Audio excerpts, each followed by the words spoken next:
Greetings!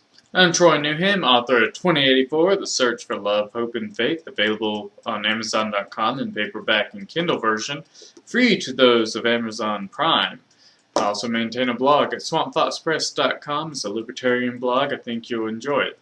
This week's message from Moses is going to be about the vice presidential debate. Okay, well, let's see. What can I say about the vice presidential debate? I would say, ha ha ha! The many faces of Joe Biden. What was he doing? Is he insane? I think he might be, but no, that's not what he was doing. It's very obvious what he was doing. He was trying to discredit Paul Ryan through the simple act of mocking him, making fun of him, saying, he is not even worth considering. What a foolish, foolish man he is. And the thing is, you try that once, twice, maybe even once an hour, yeah, it's pretty effective. If you do it constantly, though, it's pretty obvious what you're doing. And honestly, the fact that he kept interrupting Paul Ryan, and the use of the word, and complaining that he didn't have enough time. He didn't have as much time as Paul Ryan, are all indications to me that, technically speaking, he lost.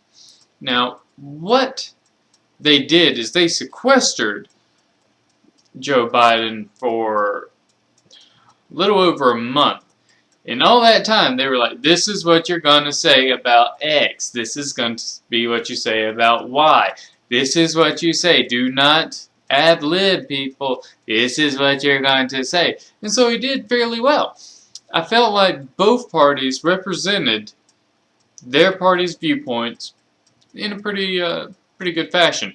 Now, I happen to disagree with the Democrat viewpoint on things, and, you know, if I was there, I think I could have ripped them to shreds, but I wasn't there, so we had to rely on, alright, this is a pretty sharp guy. You know, he was very respectful, and Joe Biden was far from respectful, but there you go. 2. When someone says the word, it usually means they're lying, or they're thinking of a very specific word. For instance, you know, if they're like, that guy who played on MASH, he was Hawkeye, Alan Alda. Okay, that's thinking. But when you are trying to describe what you actually believe, you don't have to, I believe in doing the right thing. You never have to say, I believe in doing the right thing. You don't have to go, unless you're having to think. And generally speaking, if you're having to think about what you believe, you're probably trying to mislead, and that's where you go. 2. When someone interrupts someone, it's not a good debate tactic. I know they try to make it out. Wow, what a masterful performance. Look at how many times he interrupted the other person. No. When someone interrupts someone, it is because they are afraid of what the other person is going to say. They don't want them to say what they're about to say because it's damaging to their point.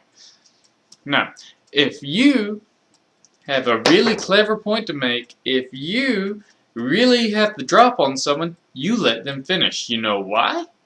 Because you want the rest of the world to hear your clever remark. And I have been on the end of that a lot of times. I have been saying, nah, make a little point. It's not going to go well for you. Go ahead. Hurry up. Well, bam! You know, that's the way it's supposed to work. But Joe Biden didn't do that. He just kept jumping in, because he didn't want to hear what Paul Ryan had to say. More importantly, he didn't want you to hear what Paul Ryan had to say. Yeah. Then you have, of course, at the end, he's like, oh, I didn't have enough time. You know, Joe Biden had more time than Paul Ryan and got interrupted far, far less. I would say 1 to 4 on the interruptions from the moderator. The moderator really badgered Paul Ryan, which I wouldn't have minded if she had done the same thing on the other side. If she had interrupted Joe Biden, it's like, well, what do you mean by that? Well, what do you mean by that? The only time she really did that in my memory is when he said, "This is a bunch of stuff!" I'm like, what the heck are you talking about, a bunch of stuff? Could you be a little more specific? Malaki, yes, Malaki. Hokum they say, yes. But, I digress. I will say, I was vastly surprised. I really expected Paul Ryan to just slap Joe Biden around. Joe Biden was actually coherent. And I don't say this lightly, I kind of do, but I kind of don't, and, you know, whatever. But does Joe Biden drink or something? Because the man seems oddly incoherent most of the time, but tonight he was coherent. So I'm like, is he off his meds? Is he not drinking now? What's going on? So, I don't believe...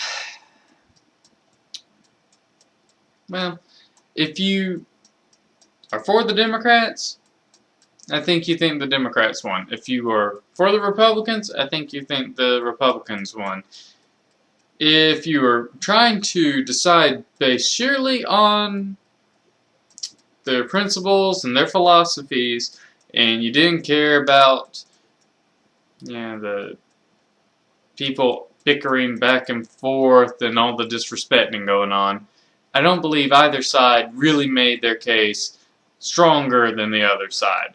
So really the whole night was a complete waste, because really they're the vice president, and who cares? Quite honestly, I want to be vice president. I don't want to be president. Oh, God, no. Who wants to be president? Vice president, though, that rocks. All you have to do is lounge around. You show up for the tie-breaking vote in the Senate, whenever that comes up. How often does that come up? Give a few speeches, but past that, no one cares. You can be a complete idiot. You can say whatever you want. You can misspell potato. You can say the stupidest things on a live mic that anyone has ever heard, and no one cares. You know why? Because you're the vice president. And the only thing you have to do is just sit around. So, there you go. Anyway, again, I am the author of 2084. A blend of 1984 and Brave New World. I highly recommend it. Again, it's on Amazon.com. And I'm running specials this month, and you should be able to download it for free on Kindle every weekend. I also recommend War Journal, my story of revenge and self-loathing. It's a really good book. I think you'll like it. It's a quick read. Give it a try. Long live the Constitution, and signing off.